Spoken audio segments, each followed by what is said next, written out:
Përshëndetje, unë jam Jusuf Rustaj, student në Universitetin Barleti. Dua t'ju prezantoj me një projekt i cili është një sistem menaxhimi për bibliotekat. Ideja është që sisteme të tilla ekzistojnë, por ajo që kam shtuar unë është lokalizimi i librit me anë të dritës. Në biblioteka instalohet një kompjuter që quhet kiosk dhe ky kompjuter pret hyrjen e përdoruesit, pra inputin e përdoruesit. Përdoruesi ka mundësinë që të zgjedhë midis librave që ndodhen në atë bibliotekë. Në momentin që përdoruesi zgjedh një libër, ai ka mundësinë që të shohë të gjitha detajet e atij libri dhe gjithashtu të shohë se ku ndodhet ky libër. Pra, i shfaqet informacioni si autori, përshkrimi, zhanra i librit dhe shumë detaje të tjera, dhe përveç kësaj shfaqet edhe lokacioni i librit. Pra, ndodhet tek rafti numër 1, tek rrjeshti numër 2, i rënditur në pozicionin 3 ose 4.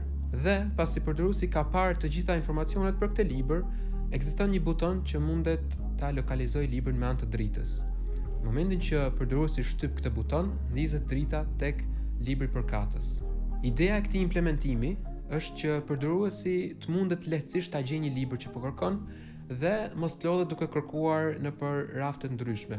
Njërisi tjetër e sistemit është që përdoruesit i jepet libri më i afërt.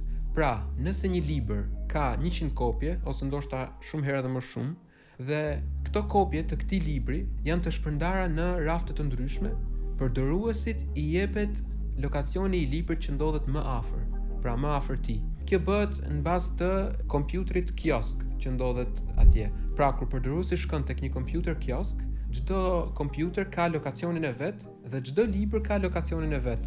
Duke i ditur këto parametra, ne mund të gjejmë se cili është libri më i afërt. Sigurisht që këto kompjutrat kiosk janë shpërndar në bibliotekë, pra mund të kemi më shumë se një kompjuter. Dhe ideja e sistemit tim është që mund të jetë i shkallëzueshëm, pra scalable. Mund të arrisim këtë sistem dhe ta zmadhojmë sipas nevojave që kemi. Pra, çfarë dua të them me këtë është që nëse kemi një raft ose kemi 10 rafte dhe deri nesër lind nevoja që të shtojmë më shumë rafte, mund ta bëjmë këtë lehtësisht nëpërmjet aplikacionit. Të flasim pak për pjesën e teknikës. Sistemi përmban disa përdorues të niveleve të ndryshme.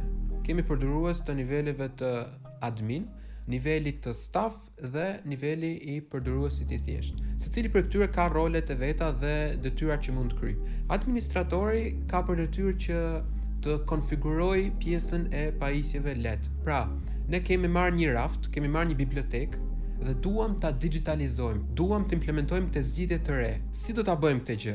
Mjafton që të përllogarisim hapësirën e bibliotekës, pra të shohim se sa e madhe është biblioteka, sa rafte përmban dhe në bazë të kësaj mund të nxjerrim se sa shirita LED do na duhen, sepse ideja është e tillë që në çdo një raft ne do montojmë një shirit LED. Pasi kemi bërë instalimin e shiritave LED, këto shirita lidhen me një controller.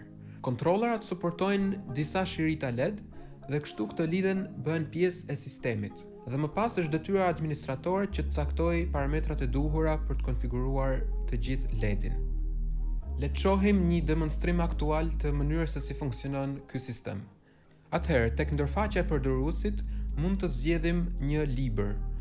Në rastin tonë, po zgjedh këtë librin. Nga ndërfaqja e shfaqur mund shohim të dhëna të ndryshme për librin, si kopja, statusi, përshkrimi dhe disa detaje të tjera. Tek pjesa e raftit mund shohim që kemi kodin e raftit dhe përbërë i tij kemi dhe pozicionin e librit. Më poshtë shohim që kemi një paraqitje të raftit ku na tregohet se në cilin rrjesht të raftit ndodhet libri dhe gjithashtu në cilin pozicion ndodhet ai. Tani le ta shohim në veprim. Sipas ndërfaqjes na thotë që librin e kemi tek rrjeshti i dytë dhe tek pozicioni i tretë. Pra, i kemi thënë që kemi vendosur 3 libra tek ky rrjesht dhe po na thotë që e kemi tek pozicioni i tretë. Pra, duhet ndizet ajo llampa aty. Le ta shohim. Dhe ja pra siç mund ta shihni, llampa ndizet eksaktësisht aty ku ndodhet libri. Le të provojmë një libër tjetër tani.